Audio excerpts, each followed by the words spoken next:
In the dim glow of her parents' kitchen, Emily Carter clutched her medical diploma as her mother's words sliced through the silence. Sarah deserves it more. She's the child we couldn't lose again.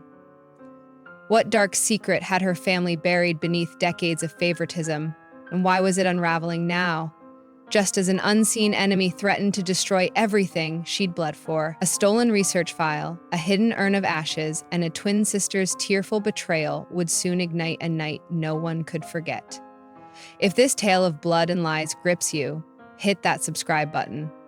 We're racing to 1,000 subscribers, and your support could unravel the next shocking twist.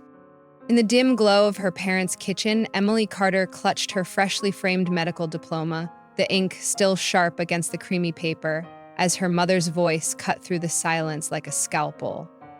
Sarah deserves it more, honey. She's the child we couldn't lose again. The words didn't just sting. They carved a hollow ache into Emily's chest deeper than any wound she'd stitched in her surgical rotations. She stood frozen, the polished oak cabinets and the faint hum of the refrigerator fading into a blur, her mind racing to process the casual cruelty of it all. Linda Carter, her mother, didn't even look up from the stack of gourmet cupcakes she was arranging on a tiered silver stand, her fingers deftly adjusting pink frosting swirls as if she hadn't just dismissed 4 years of Emily's sleepless nights and perfect grades. "Mom, we both graduated with a 4 GPA, Emily said, her voice steady despite the tremor in her hands. "We walked across that stage together at Michigan Med last week. Why would you and Dad pay off Sarah's $150,000 in loans and leave me with mine?" She hated how small she sounded, how the question dangled in the air like a plea she'd spent her life suppressing. Richard Carter, her father, stepped into the kitchen from the hallway, his broad shoulders filling the doorway. He adjusted his glasses and placed a hand on Linda's shoulder, a united front against their eldest daughter by 6 minutes. "Emily, you've always been resourceful," he said, his tone clipped and practical, like he was diagnosing a patient. "Sarah needed the help more. You'll figure it out. You always do." Emily's throat tightened. Resourceful. That was their word for it, their excuse for missing her undergraduate research symposiums while chartering flights to Sarah's volleyball tournaments in Colorado. Resourceful was the gas station gift card they'd handed her for her 21st birthday while Sarah unwrapped keys to a shiny new Honda. And now, resourceful was the reason they'd wiped Sarah's slate clean, leaving Emily with a crushing $120,000 debt she'd clawed through medical school to earn. She wanted to scream, to demand why Sarah's straight-A transcript and community service awards were worth more than her own identical achievements. But the weight of their indifference pressed her down, a familiar suffocation she'd carried since childhood. She glanced at the cupcakes, each one a pastel monument to tomorrow's celebration, a rooftop party her parents had planned to toast Sarah's debt-free triumph. The invitations, printed on embossed cardstock, read, "Celebrating Dr. Sarah Carter's achievement." No mention of Emily, the other Dr. Carter, who'd dissected the same cadavers, aced the same exams, and cried through the same sleepless nights. The omission wasn't an oversight, it was a statement. "I don't get it," Emily said finally, her voice cracking. "We're twins, Mom, 6 minutes apart. Same brain, same drive. How does Sarah deserve it more?" Linda sighed, finally meeting her daughter's eyes with a look of mild exasperation, the kind reserved for a child who'd asked one too many questions. "Sarah's always been more dedicated, Emily. You've had your distractions, your science fairs, your books." She pushed herself harder. The lie was so absurd, Emily almost laughed. Distractions? She'd spent high school summers in the Cleveland Public Library, poring over neurology texts while Sarah tanned at Lake Erie with friends. She'd worked 20-hour shifts in the lab under Dr. Margaret Hale while Sarah skied in Aspen with their parents. If anything, Emily had pushed harder, fought longer, with no safety net to catch her. But Linda's words weren't meant to be true. They were meant to justify a choice already made. Richard cleared his throat. "No one's punishing you, Emily. We're being practical. Sarah doesn't have a fancy mentor like Dr. Hale pulling strings for her. You've had advantages she didn't. Advantages. The word twisted in Emily's gut like a knot. Dr. Margaret Hale hadn't handed her anything. She'd chosen Emily as her research assistant after watching her log 80 pediatric brain trauma patterns. Sarah had the advantage: parents who flew across states for her, who paid for tutors when she flunked organic chemistry, who threw her a party while Emily stitched patients in the ER for minimum wage. "I need to go," Emily said, grabbing her bag, the diploma slipping under her arm. "Early shift tomorrow." "Will you make it to Sarah's party?" Linda asked, a flicker of concern in her voice, not for Emily, but for how her absence might dim Sarah's spotlight. "I'll be there," Emily muttered, the promise bitter on her tongue. She stepped into the crisp Detroit evening, the March wind biting at her cheeks as she fumbled for her car keys. Her phone buzzed. A text from Dr. Hale. "Patterson Fellowship has news. Meet me ASAP. Urgent." Emily stared at the screen, her breath catching. The Patterson Fellowship. The holy grail of neurosurgery. A ticket to Johns Hopkins. A chance to erase her debt and prove her worth beyond her parents' skewed ledger. But urgent wasn't Hale's style. Something was wrong. As she slid into her beat-up Toyota, the weight of her mother's words, "The child we couldn't lose again," echoed in her mind, a cryptic shard of a puzzle she didn't yet understand. She didn't know it then, but that text was the first thread unraveling a tapestry of lies woven long before she and Sarah were born. A stolen research file, a bank deadline, and a twin sister's tearful reckoning loomed on the horizon, ready to shatter the Carter family's fragile facade. And somewhere, in the shadows of their past, a third child's ghost whispered truths no one wanted to hear. What had her parents buried all these years? And why did it feel like the answer was about to cost Emily everything she'd fought for? Emily's Toyota rattled down Woodward Avenue, the Detroit skyline a smudge of gray against the bruised March sky, as Dr. Margaret Hale's text burned in her mind. "Patterson Fellowship has news. Meet me ASAP. Urgent." The word urgent gnawed at her. Hale wasn't one for dramatics. Emily's knuckles whitened on the steering wheel, her mother's voice still echoing. "Sarah's the child we couldn't lose again." What did that mean? And why did it feel like a confession she wasn't meant to hear? She pulled into the parking lot of Michigan Med's research wing, the brutalist concrete building looming like a fortress. Inside, Dr. Hale's office was a sanctuary of order. Walls lined with framed awards, shelves heavy with leather-bound journals, and a single photo of her shaking hands with a Nobel laureate. The woman herself sat behind a sleek desk, silver hair pulled tight, her piercing blue eyes locking onto Emily the moment she stepped through the door. "Sit down, Emily," Hale said, her voice calm but edged with steel. "I've got news, good and bad." Emily sank into the chair, her medical diploma still tucked under her arm like a shield. "The Patterson Fellowship?" she asked, barely daring to hope. Hale nodded, a rare smile breaking her stern facade. "You've won it. Johns Hopkins called this morning. The committee was blown away by your neurovascular regeneration research. Your dual approach of surgery and pharmacology sealed the deal. Full loan forgiveness, a $50,000 annual stipend, housing in Baltimore. You're their top pick, nationwide." Joy crashed over Emily like a tidal wave, warm and dizzying. Debt-free, a future at Johns Hopkins, validation she'd clawed for through endless nights hunched over microscopes while Sarah slept off ski trips. She opened her mouth to thank Hale, but the doctor raised a hand, her smile fading. "Here's the bad news," Hale said, sliding a tablet across the desk. "Your research, the raw data, the methodology, showed up on an anonymous medical forum last night. Someone's trying to sabotage you before the official announcement tomorrow.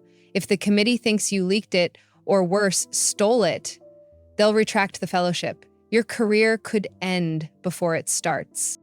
Emily's stomach plummeted. She stared at the tablet, the screen glowing with her own work.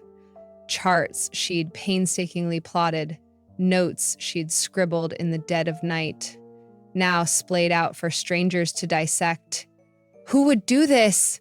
she whispered, though a name already festered in her mind. "Ethan Brooks," Hale said, confirming her suspicion. "He's been bitter since you beat him for my research slot 2 years ago. I can't prove it yet, but the timing's too perfect. He's got motive and access. Brooks, arrogant, petty, and brilliant enough to be dangerous." Emily remembered his smirk when she'd presented her first findings. The way he'd muttered, "Luck won't last," under his breath. She'd dismissed him as a sore loser, but now he'd struck at her jugular. "What do we do?" she asked, her voice trembling. "We fight," Hale said, leaning forward. "I've got it tracing the leak. If we can pin it on Ethan before the committee meets tomorrow, you're safe. But you need to be ready. Sarah's party tonight might be our only shot to confront him publicly." Emily nodded, her mind racing, when her phone buzzed again.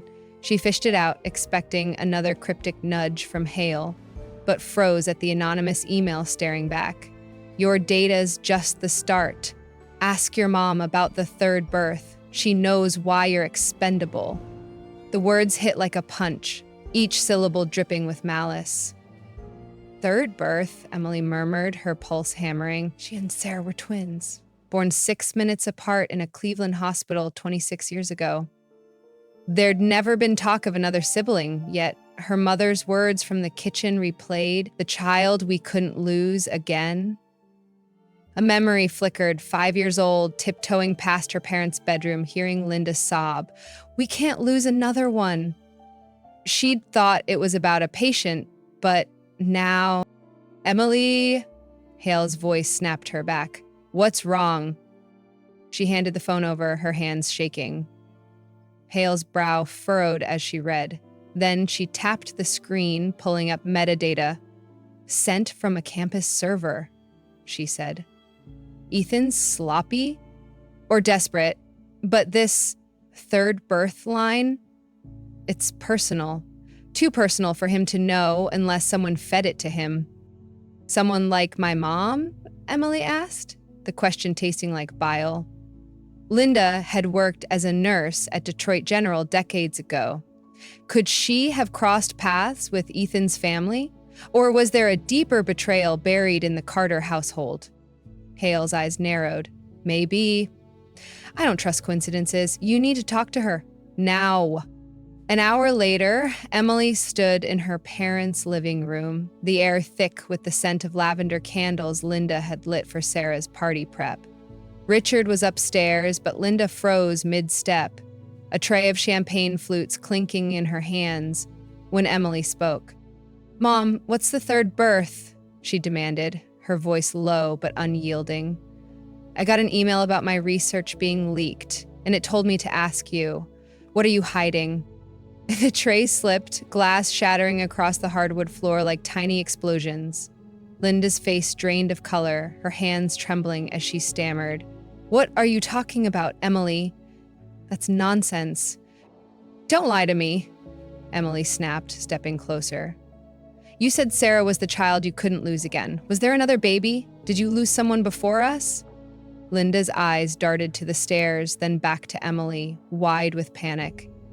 "You're imagining things. Stop this, please. It's Sarah's day tomorrow." But the fear in her mother's gaze was a confession of its own. Emily's chest tightened, a storm of questions swirling. Had there been a third child? Was it why they'd poured everything into Sarah? Guilt, fear, some twisted penance? And how did Ethan know? Before she could press further, Richard's heavy footsteps thudded down the stairs. "What's going on?" he barked, his presence a wall between Emily and the truth. "Nothing," Linda whispered too quickly. "Emily's just tired." "I'm not tired," Emily said, her voice cold. "I'm done being the one you ignore. Tell me the truth, or I'll find it myself." She stormed out, the shards of glass crunching under her boots, her phone buzzing again. This time with a text from Sarah. Mom's crying. What did you do? I'm scared. Emily didn't reply. She couldn't, not yet. The leak, the fellowship, the third birth. They were threads in a web tightening around her, and she had less than 24 hours to cut herself free. What secret had her parents buried so deep it haunted their every choice? And who else in her life, Ethan, Sarah, or someone closer, knew the key to unraveling it all? Emily's boots crunched over the broken glass as she stormed out of her parents' house, the lavender-scented air replaced by the sharp chill of the Detroit night. Her mother's tear-streaked denial, "Here, I'm handling things," rang hollow in her ears, drowned out by the anonymous email's taunt. Ask your mom about the third birth. She knows why you're expendable. The truth was a shadow slipping through her fingers. And with Ethan Brooks holding her stolen research like a loaded gun, Emily felt the clock ticking down on her future. She slid into her Toyota, the engine sputtering to life, when her phone lit up with a call that turned her blood to ice. Miss Carter, this is First National Bank, a clipped voice said. Due to an irregularity in your credit report, your student loan has been called in early. You have 48 hours to pay $120,000 or we'll pursue legal action. Have a good evening. The line went dead. Emily stared at the dashboard, her breath fogging in the cold car. $120,000. She didn't have a fraction of that. Every penny she'd earned had gone to rent, textbooks, and the occasional coffee to keep her awake through 36-hour shifts. Her parents had refused to help, pouring their savings into Sarah's debt instead. And now, with the Patterson Fellowship hanging by a thread, this wasn't a coincidence. Ethan had escalated his sabotage from academic theft to financial ruin. How had he manipulated the bank? Or was someone else pulling strings? Her phone buzzed again, a text from Sarah. Mom's crying her eyes out. What did you do, Emily? I'm scared. The words stung, a plea wrapped in accusation. Emily's fingers hovered over the keyboard, itching to type back, "What did they do to me?" But she didn't. Not yet. Sarah's fear felt real, but so did the years of silence while their parents built her a throne and left Emily in the dust. She drove to Michigan Med, the research wing's fluorescent lights buzzing like a swarm of angry bees as she burst into Dr. Margaret Hale's office. Hale looked up from her laptop, her silver hair glinting under the desk lamp. "You're back fast," she said, eyeing Emily's wild expression. "What happened?" "Everything," Emily spat, slamming her phone on the desk. "The bank's demanding $120,000 in 48 hours. Ethan's not just after my research. He's trying to bury me. And my mom, she knows something about a third birth. She broke a tray of glasses when I asked, then lied to my face." Hale's eyes narrowed, sharp as a scalpel. She tapped the anonymous email, still open on Emily's screen, then pulled up a tracing program. "Let's deal with the leak first. IT's been digging. The email came from a campus server, but the IP's masked. I cross-referenced it with old hospital records from Detroit General, where your mom worked in the 90s. The forum post with your data? It pinged from a legacy server there, one she might have had access to." Emily's heart thudded. "You're saying my mom could collect it?" "Not directly," Hale said, her voice measured. "But someone used that server. Ethan could have hacked it, or..." She hesitated, then met Emily's gaze. "Your family's hiding something, and it's bleeding into this mess. We need proof. Fast." A memory flickered. Sarah's 16th birthday, when Emily had found Linda hunched over a locked box in the attic, her hands trembling as she whispered, "Not again." Emily had assumed it was about a patient, but now it felt like a breadcrumb to a grave. "What if it's not just Ethan?" she asked. "What if my parents gave him ammunition?" Hale leaned back, steepling her fingers. "Possible. But speculation won't save you. The committee meets tomorrow at noon.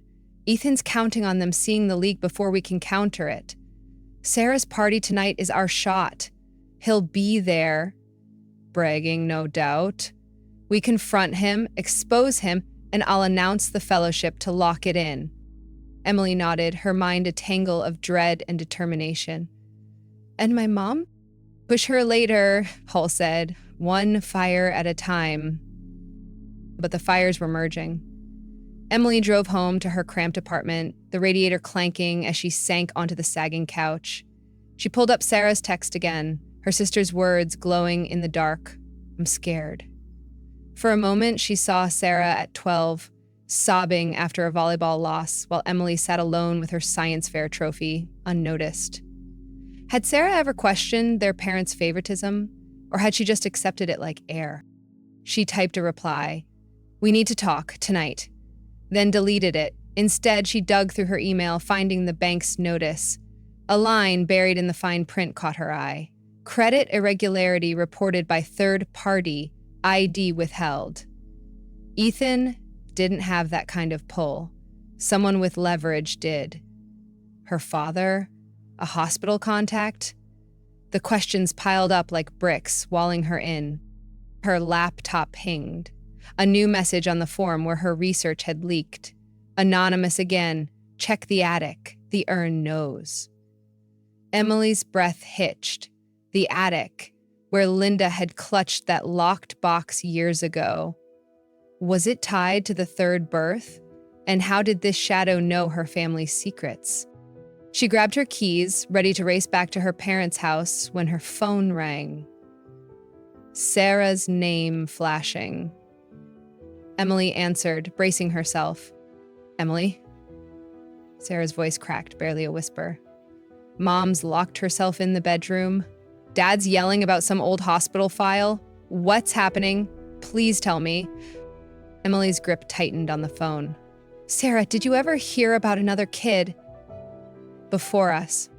A long pause, then, faintly, "Once, Mom said something about a baby who didn't make it. I thought she meant a patient. Why?" "Because it's not a patient," Emily said, her voice breaking. "It's why they chose you over me, and someone's using it to destroy me." Sarah gasped, a choked sob. I didn't know. I swear, Emily, The line cut off. Emily stared at the silent phone, her sister's plea echoing in the void. 48 hours, a bank deadline, a stolen future, a family unraveling, and a party looming like a battlefield. She had to face Ethan, her parents, and maybe Sarah too, all while a ghost from the past whispered clues she couldn't yet grasp. What had her parents lost that made her expendable? And who else was holding the knife? The rooftop terrace of the upscale Detroit restaurant glowed under strings of Edison bulbs, a glittering cage of celebration that felt more like a guillotine to Emily Carter as she stepped off the elevator. A massive banner fluttered in the March breeze. "Congratulations, Dr. Sarah Carter." Its bold letters a silent erasure of Emily's existence. The crowd buzzed with clinking glasses and forced laughter, relatives and faculty mingling around a cake emblazoned with Sarah's name in gold icing. Emily smoothed her navy dress, her stomach twisting as she scanned the sea of faces for Ethan Brooks, the man who'd stolen her research and triggered a 48-hour death sentence from the bank. Tonight wasn't just Sarah's party, it was her last stand. Dr. Margaret Hale arrived moments later, a striking figure in a crimson pantsuit, her silver hair catching the light like a beacon. She pulled Emily aside near a railing overlooking the city's jagged skyline. "Ethan's here," Hale whispered, her voice a low growl. "Corner table smirking like he's already won. Stick to the plan. I'll announce the fellowship, you call him out. We end this now." Emily nodded, her pulse hammering when Sarah broke through the crowd, her silver cocktail dress shimmering as she rushed over. "Emily, thank God you're here," she said, linking their arms, her blonde bob bouncing with nervous energy. "Aunt Patty's asking if I'm dating a neurosurgeon, and Mom's parading me around like a show pony. This is ridiculous. Why isn't it for both of us?" The knot in Emily's chest loosened a fraction. Sarah's words were the first crack in the wall between them, but before she could respond, Linda swooped in, champagne flute in hand. "Sarah, the Hendersons are here, chief of surgery from Cleveland Memorial. Come, say hello." She tugged Sarah away, then glanced back at Emily with a tight smile. Could you check the gluten-free table, dear? Cousin Beth's being fussy again. Relegated to catering duty while Sarah hobnobbed with VIPs, some things never changed. Emily swallowed the bile rising in her throat and turned to Hale. They're burying me alive up here. Hale's eyes glinted with steel. Not for long. Dinner unfolded, a blur of clattering plates and small talk, with Emily seated at a secondary table of cousins while Richard and Linda flanked Sarah at the head, basking in Dr. Margaret Wu's praised chief neurosurgeon at Detroit Medical. Sarah's application is stellar, Wu said, loud enough for Emily to hear. Such determination. Emily pushed her food around, appetite gone, as her father beamed. She's always been our ambitious one. The lie stung worse than the bank's ultimatum. Then Hale stood, tapping her glass, her voice slicing through the chatter. I have an announcement. Emily Carter has won the Patterson Fellowship at Johns Hopkins, the most prestigious award for a graduating medical student in the country. Full loan forgiveness, a $50,000 stipend, and a groundbreaking study on neurovascular regeneration that's already turning heads. Gasps rippled through the room. Faculty swiveled to stare at Emily. Cousins whispered excitedly, but Richard stood, his smile forced. We're proud of Emily, but let's not overstate it. She had Dr. Hale's help. Sarah built her success alone. Ethan Brooks rose from his corner, glass raised like a toast to betrayal. I agree. Word is, Emily's research might not even be hers. The committee should double-check leaks don't lie. The air turned electric, every eye on Emily. She stepped forward, her voice steady despite the tremor in her legs. You're the leak, Ethan. I've got your email, sent from a campus server the day I took your spot with Hale. You're scared because I'm better than you? Hale held up her phone, screen glowing with evidence. IP traced, it's Ethan's. The committee's been notified, he's done. Ethan's smirk vanished, his glass slipping as he bolted for the elevator, the crowd parting in stunned silence. But the real explosion came from Linda. Stop this, Emily, she shrieked, her champagne flute shattering on the table. You're ruining everything. Don't dig up the past. Emily whirled on her, years of silence combusting. What past, Mom? The third birth? The email said you know why I'm expendable. Because you lost a kid before us and decided I wasn't worth saving? The terrace fell deathly quiet, a vacuum of shock. Linda crumpled to her knees, sobbing, her hands clawing at the tablecloth. Yes, your brother. He died at birth, before you and Sarah. You were so weak, Emily, barely breathing. We thought we'd lose you too, but you survived. We couldn't risk Sarah. She was stronger. We were wrong. God, we were wrong. Richard sank beside her, his face ashen. We didn't mean to hurt you, Emily. We were terrified after him. We couldn't lose another... Tears burned Emily's eyes. A flood of grief and rage for a brother she'd never known, a family that had mourned her before she'd lived. Sarah stumbled forward, mascara streaking her cheeks, and threw her arms around Emily. I didn't know. I swear, I told Dr. Wu I'm pulling my residency app from Detroit. You deserve this night, not me. No, Emily choked, clutching her twin. Don't give it up. We both deserve it. I just needed them to see me. Hale stepped in, her voice thick. Emily, I've wired $120,000 from my personal fund to clear your debt. Fellowship or not.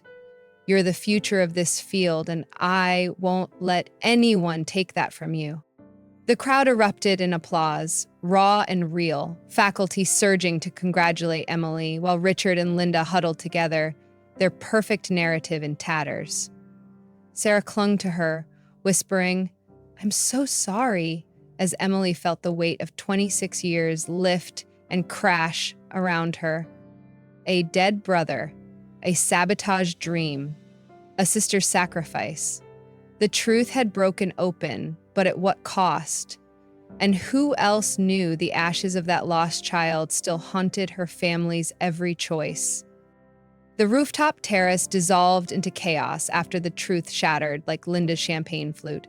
But Emily Carter barely noticed the faculty swarming her with congratulations or the stunned whispers of cousins. Her ears rang with her mother's broken confession.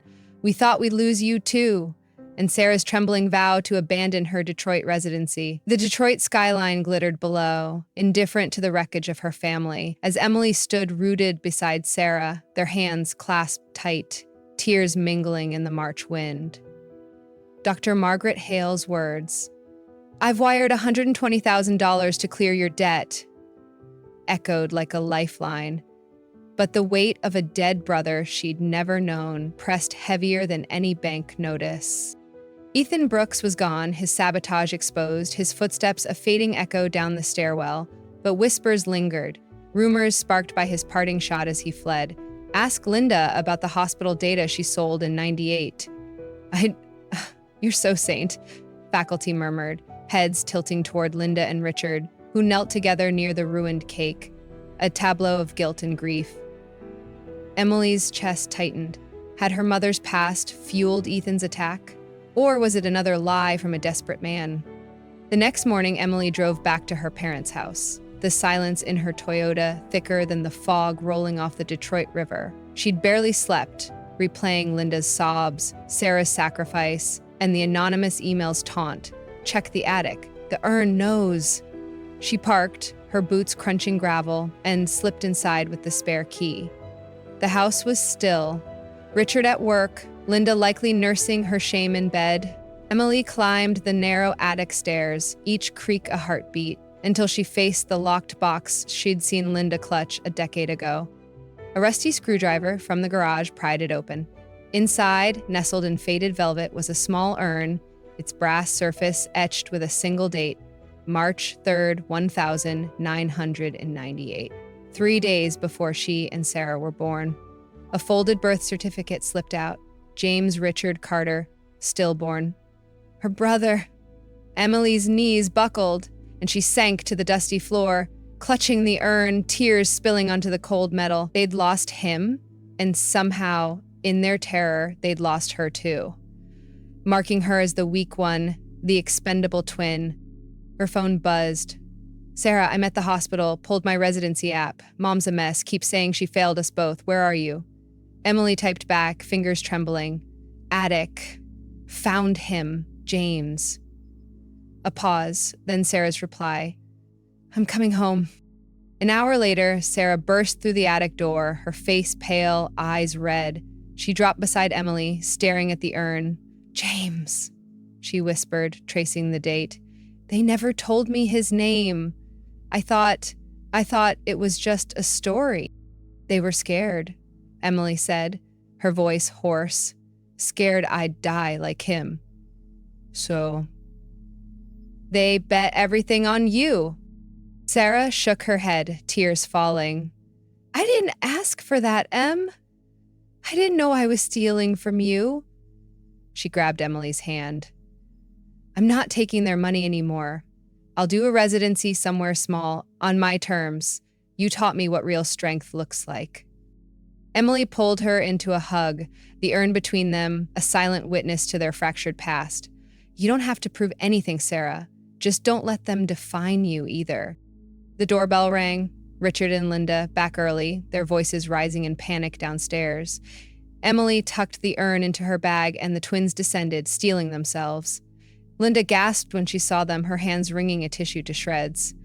"Emily, Sarah, what's going on?" Emily set the urn on the coffee table, its dull gleam accusing. "James, you should have told us."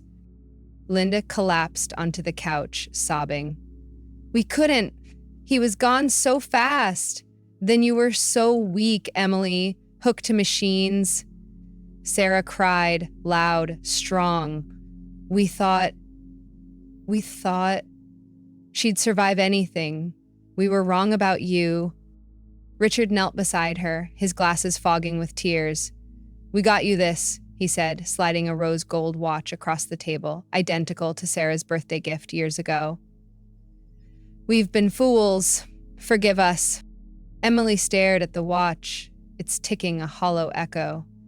"I don't need gifts. she said, her voice steady. I needed you to see me, not as the weak one, not as resourceful, just as your daughter. She pushed the watch back. Keep it. I've found my own way. Linda reached for her, but Emily stepped back, Sarah's hand anchoring her. We'll talk, Sarah said to their parents, firm but gentle. But not today. We need time. 3 weeks later, Emily stood in her empty Baltimore apartment, boxes stacked for Johns Hopkins, the Patterson Fellowship now hers, Ethan's sabotage buried by Hale's evidence. Her phone buzzed. A letter from Sarah. Em, saved my first patient today, a kid with a head injury, stable because of what you taught me about resilience. Love you. Another call. Hale, your research hit the journals. A 6-year-old in Ohio walked out of ICU because of your method. You're changing lives already. Emily smiled, tears welling as she set the urn on her windowsill beside a childhood photo of her and Sarah, grinning, gap-toothed, unaware of the ghost between them. James, she whispered, I made it. For all of us. The ache of her parents' choices lingered, but it no longer defined her. She'd forged her path, through ashes, through lies, into hope. But questions gnawed. Had Linda sold hospital data in '98 as Ethan claimed, giving him the key to her past? Or was it his final, desperate lie? The urn knew, silent and cold, a secret Emily might never fully unravel.